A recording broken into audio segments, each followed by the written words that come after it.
الشريط ده لو انت حابب تعمل تحليل الجرثومه في البيت بتشتريه من اي محل بتاع مستلزمات، تمام. بس في الحاله دي بيبقى زي نظام تحليل الحمل كده، اللي هو لا اما موجود لا اما مش موجود. هنفتح الشريط ده، الشريط اهو نفس التحليل بتاع الحمل بالظبط. وبرضه هناخد جزء بسيط خالص من العينه، نقلبها كويس ونتاكد ان الاثنين ده بهدوء. هنعمل زي ما عملنا في التحليل الثاني، نتاكد ان هم اتقلبوا كويس، ونحط في الشريط هنا 3 نقط.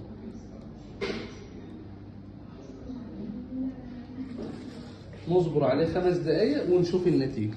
ده كده بعد 10 دقايق، تمام. طبعا ادى خطين، هو بيبقى نفس نظام الحمل بالظبط. لو ادى خطين يبقى الشخص ده كده عنده جرثومة، لو ادى خط واحد يبقى هو ما عندوش. التي اللي تحت ده بتاع التست، معنى كده اللي هو عنده التحليل ده كده ايجابي. الكنترول ده اللي بيقول لك الشريط شغال كويس ولا لا، بس طبعا الدقة بتاعته تقريبا كده 40% او 50%. تعال نشوف تحليل الجرثومة الرقمي بعد ما عدى 10 دقايق الجهاز قرأه ازاي.